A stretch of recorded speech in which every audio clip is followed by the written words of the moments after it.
হযরতে মুহাম্মদুর রাসূলুল্লাহ সাল্লাল্লাহু আলাইহি ওয়াসাল্লাম যখন মক্কা থেকে মদিনায় হিজরত করলেন, মদিনায় হিজরত করার পর যখন আল্লাহর নবী মক্কাবাসীদেরকে রেখে মদিনায় যাওয়ার পর মদিনার সকল মানুষদেরকে যখন ডাকলেন, ইয়া আইয়ুহান নাস, হে লোক সকল, আল্লাহর রাসূল সাল্লাল্লাহু আলাইহি ওয়াসাল্লামের ঘোষণা শোনার জন্য, আল্লাহর রাসূল সাল্লাল্লাহু আলাইহি ওয়াসাল্লামের বাণী শোনার জন্য যুবক থেকে বৃদ্ধ, শিশু থেকে বৃদ্ধ পর্যন্ত প্রত্যেকটি মানুষ আল্লাহর রাসূলের কথা শোনার জন্য দৌড়িয়ে আল্লাহর রাসূলের কাছে উপস্থিত হলেন।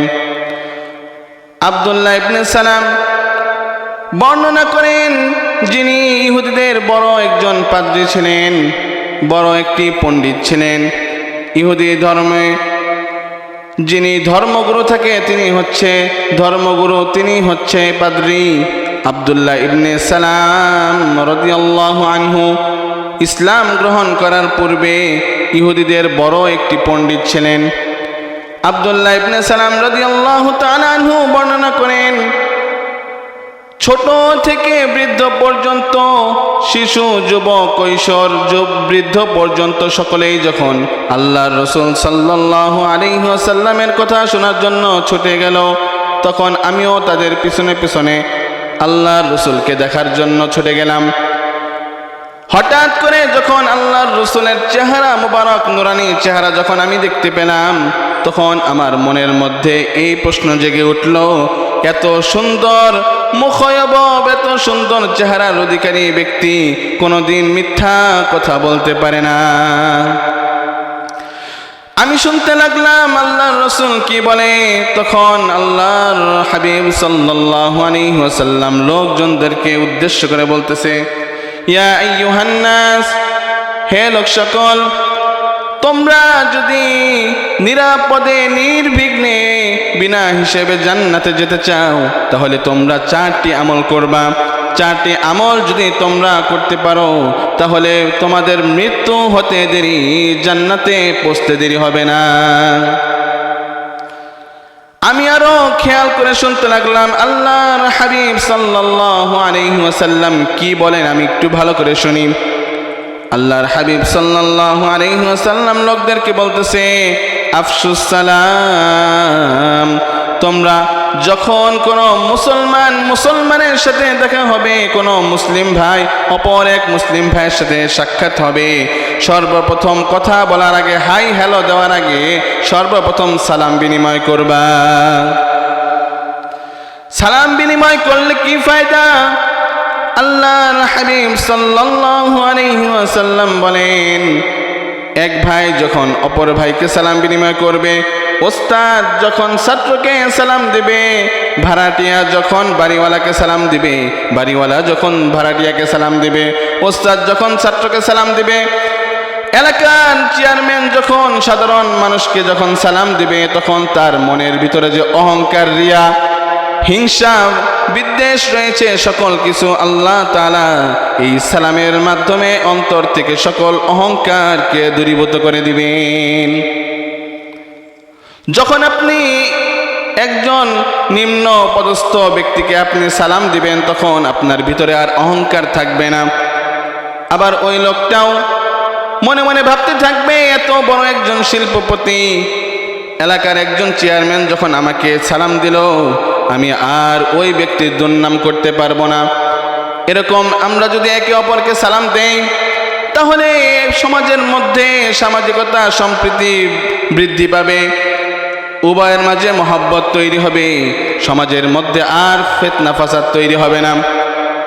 প্রিয় যুবক ভাইরা, 1 নাম্বার আফশুস সালাম, বিনা হিসেবে নির্বিঘ্নে জান্নাতে যেতে হলে 1 নাম্বার হচ্ছে সালাম প্রদান করতে হবে। 2 নাম্বার হচ্ছে ওয়া আত'ইমুত তা'আম, অভাবগ্রস্তদেরকে, যারা খাবার পায় না, যারা সুবিধাগ্রস্ত নয়, তাদেরকে আমাদের কি করতে হবে? খাবার খাওয়াতে হবে, সাহায্য সহযোগিতা করতে হবে। বর্তমানে চট্টগ্রামে এত বন্যা হচ্ছে, বন্যার কারণে মানুষ কত কষ্ট করছে। এই বন্যার সময় যদি আমরা মানুষকে খাবার খাওয়াতে পারি, প্রয়োজনগ্রস্ত ব্যক্তিদেরকে আমরা যদি হেল্প করতে পারি, সাহায্য করতে পারি, আল্লাহ তাআলা কাল কিয়ামতের দিন আমাদেরকে জিজ্ঞাসা করবে, তোমাদের কাছে আমি যখন হাত পেতেছিলাম, তোমাদের কাছে আমি খাবার চেয়েছিলাম, তোমরা আমাকে খাবার দাও নাই, তোমরা আমাকে সাহায্য করো নাই, তোমরা আমাকে পানি পান করাও নাই, আমি অভাবীর ন্যায় তোমাদের কাছে চেয়েছিলাম কিন্তু তোমরা কিচ্ছু দাও নাই। আমরা তখন অবাক দৃষ্টিতে তাকিয়ে আল্লাহ তাআলার কাছে বলবো, আল্লাহ আপনার তো কোনো কিছুর অভাব নাই, আপনি আমাদের কাছে আবার কবে কিছু চাইলেন? আল্লাহ তাআলা তখন আমাদেরকে ডেকে ডেকে বলবেন, ও বান্দা, তোমার পাশে যখন তোমার গরিব ভাই, তোমার বাড়ির পাশে তোমার ভাই যখন তোমার কাছে খাবার চেয়েছিল, তোমার কাছে কিছু সাহায্য চেয়েছিল, তুমি মুখ ফিরে নিয়েছিলে, তোমার কাছে অনেক অঢেল সম্পদ ছিল, অনেক খাবার ছিল, প্রতিদিন অনেক খাবার তুমি নষ্ট করেছো, কিন্তু তোমার পাশের ওই ভাইকে তুমি একটু পরিমাণ সাহায্য করো নাই, খাবার দাও নাই। আল্লাহ তাআলা ওই কারণে আমাদেরকে কিন্তু জান্নাতে না দিয়ে জাহান্নামে কিন্তু দিতে পারে। কথা বলেন ঠিক কিনা? এজন্য আমাদের করতে হবে, অভাবগ্রস্ত যে ভাই ব্রাদার রয়েছে, আশেপাশের প্রতিবেশী যারা রয়েছে, তাদেরকে আমাদের খোঁজ নিতে হবে। অভাবগ্রস্তদেরকে, প্রয়োজনগ্রস্তদেরকে প্রয়োজন অনুযায়ী সাহায্য করতে হবে। 3 নাম্বার হচ্ছে আল্লাহর রাসূল বলেন ওয়াসিলুল আরহাম। 1 নাম্বার হচ্ছে আফসুস সালাম, সালাম প্রদান করতে হবে। 2 নাম্বার হচ্ছে ওয়াতুইমুত তাআম, প্রয়োজনগ্রস্তদেরকে খাওয়াতে হবে। 3 নাম্বার হচ্ছে ওয়াসিলুল আরহাম, আত্মীয়তার সম্পর্ক বজায় রাখতে হবে।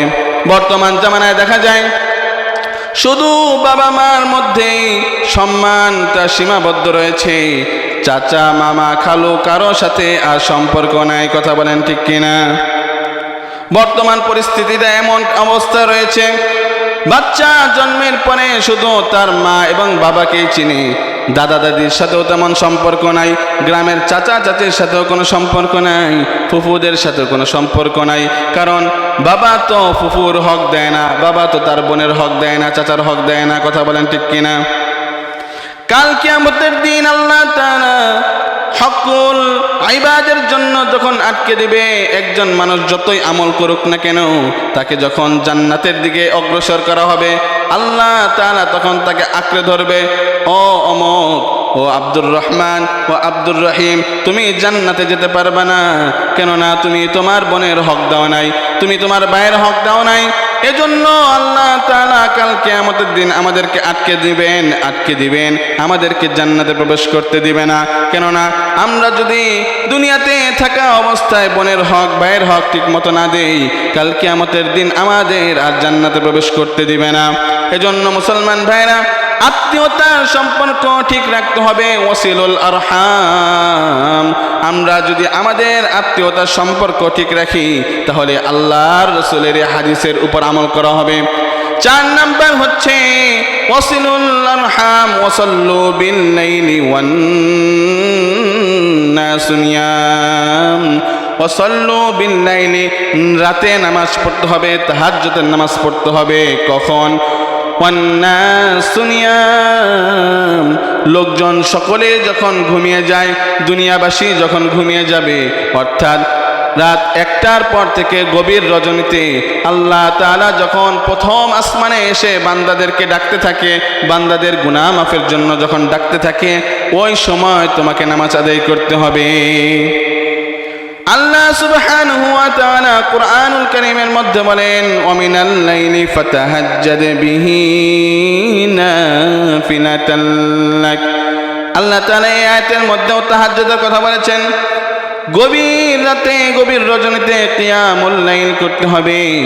আমরা যদি সর্বপ্রথম সালাম বিনিময় করতে পারি, আত্মীয়তার সম্পর্ক ঠিক রাখতে পারি, গরিব দুঃখীদেরকে প্রয়োজনগ্রস্তদেরকে খাবার খাওয়াতে পারি, এবং গভীর রজনীতে মানুষ যখন ঘুমিয়ে যায় তখন যদি আমরা তাহাজ্জুদের নামাজ আদায় করতে পারি, আল্লাহর হাবিব সাল্লাল্লাহু আলাইহি ওয়াসাল্লাম বলেন, তাদখুলুল জান্নাতা বিসালাম, নিরাপদে নির্বিঘ্নে ওই ব্যক্তি জান্নাতে প্রবেশ করবে। বলি সুবহানাল্লাহ।